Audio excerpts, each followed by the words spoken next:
ذمہ دار ہے۔ اس کی کارروائیوں کا دائرہ کار لاہور اور جنوبی پنجاب تک پھیلا دیا گیا تھا۔ گلزار امام 2018 تک بلوچ ریپبلکن آرمی BRA میں برہمدار بگٹی کے نائب بھی رہے۔ گلزار امام بلوچی راجی آجوئی سانگر براس کی تشکیل میں بھی اہم کردار ادا کرتے رہے اور اس کے آپریشنل سربراہ رہے۔ گلزار امام کے افغانستان اور انڈیا کے دورے بھی ریکارڈ کا حصہ ہیں اور دشمن ملک کی انٹیلیجنس ایجنسیوں کے ساتھ ان کے روابط کی مزید چھان بین جاری ہے۔ پریس ریلیز میں یہ بھی بتایا گیا ہے کہ کئی مہینوں تک مختلف علاقوں میں انتہائی احتیاط سے کی گئی منصوبہ بندی کے بعد اس سے گرفتار کیا گیا۔ ISPR کا مزید کہنا ہے کہ گلزار امام شمبے کی گرفتاری BNA کے ساتھ ساتھ دیگر عسکریت پسند گروپوں کے لیے ایک سنگین دھچکا ہے جو بلوچستان میں امن کو غیر مستحکم کرنے کی کوشش کر رہے ہیں۔ بلوچ نیشنل آرمی نے گلزار امام کی گرفتاری کی اطلاع گزشتہ سال ایک اعلامیہ میں جاری کی تھی، جس میں کہا گیا تھا کہ کچھ عرصہ قبل گلزار امام لاپتہ ہو گئے تھے، جس پر تنظیم نے تحقیقات کی اور مصدقہ شواہد سے معلوم ہوا کہ گلزار امام گمشدگی کے بعد پاکستان کے خفیہ اداروں کی تحویل میں ہیں۔ گلزار امام کا تعلق بلوچستان کے علاقے پنجگور پروم سے ہے۔ انہوں نے سن 2003 میں طلبہ سیاست میں قدم رکھا۔ اس وقت وہ بلوچستان اسٹوڈنٹس آرگنائزیشن یعنی BSO امان گروپ میں تھے، اور جب 2006 میں BSO کے تمام دھڑوں کا انضمام ہوا اور BSO آزاد کا قیام عمل میں آیا تو وہ BSO پنجگور ریجن کے صدر منتخب ہوئے۔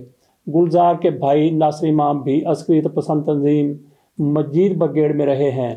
پنجگور میں گزشتہ برس FC ہیڈ کوارٹر پر حملے میں وہ ہلاک ہوئے تھے۔ BSO کے خلاف جب حکومت پاکستان نے کریک ڈاؤن شروع کیا تو گلزار امام پہاڑوں پر چلے گئے اور انہوں نے بلوچ ریپبلکن آرمی میں شمولیت اختیار کی اور اس کے کمانڈر بن گئے۔ پاکستان کے اداروں کا دعویٰ ہے کہ BRA کے سربراہ برہمدار بگٹی ہیں اور نواب اکبر بگٹی کی ہلاکت کے بعد یہ عسکریت پسند تنظیم قائم کی گئی تھی۔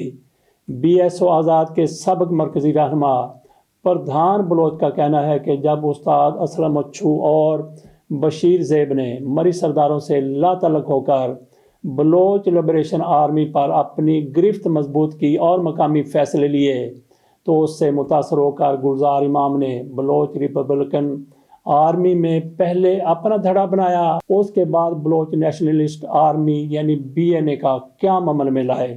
گلزار امام نے اپنے ایک انٹرویو میں کہا تھا کہ ان کے بنیادی اختلافات قیادت کی طرف سے حکومت پاکستان سے مذاکرات کی کوشش سے شروع ہوئے۔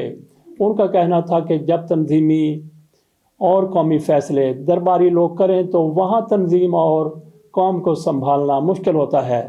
BRA اور UBA کے دھڑوں کے ساتھ مل کر گلزار امام نے بلوچستان نیشنل آرمی کی بنیاد رکھی اور اس کی کارروائیوں کا دائرہ لاہور اور جنوبی پنجاب تک پھیلا دیا گیا۔ طالبان افغانستان سے اب بلوچ عسکریت پسندوں کو نکال رہے ہیں۔ اب ان کے پاس دو آپشنز ہیں، یا تو یہ بلوچ علیحدگی پسند لیڈر ایران چلے جائیں یا پاکستان میں رہیں، تاہم ایران کی شرائط بہت سخت ہیں۔ گلزار امام، کلبھوشن اور عبد المالک ریگی جیسی سزا کا مستوجب ہے۔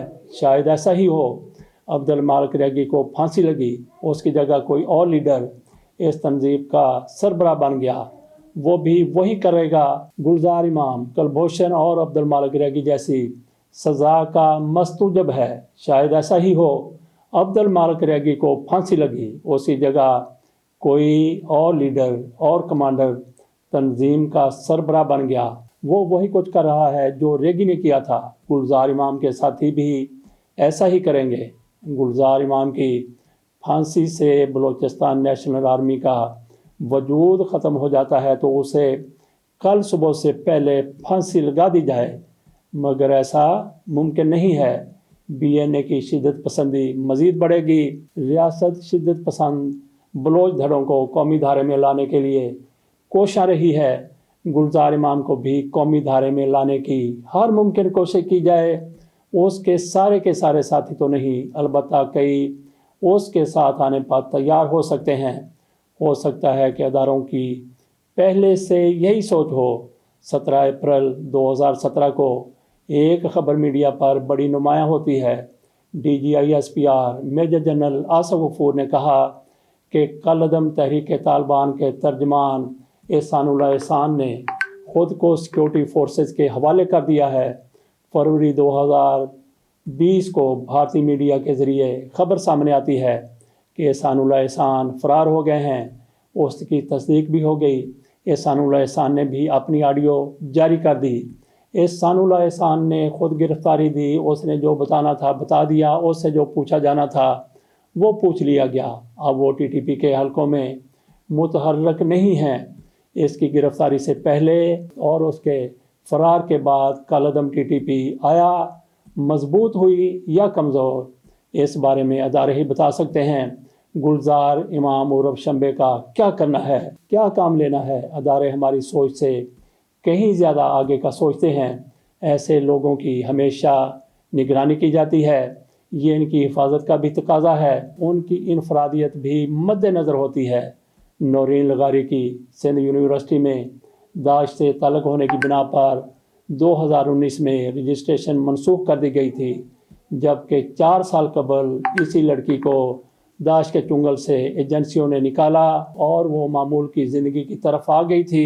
نورین لغاری کی رجسٹریشن منسوخ ہوئی ہے تو اس کے بعد وہ کیا سوچ رہی ہوگی کہ اس نے قومی دھارے میں شامل ہونے کا جو فیصلہ کیا تھا وہ آیا درست تھا۔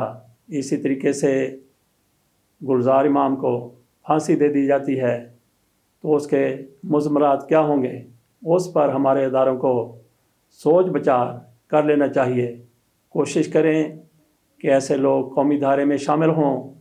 قومی دھارے میں یہ لوگ شامل ہو جاتے ہیں تو ان کو پھر لاوارث بھی نہیں چھوڑ دینا چاہیے۔ اجازت دیجیے، اللہ حافظ۔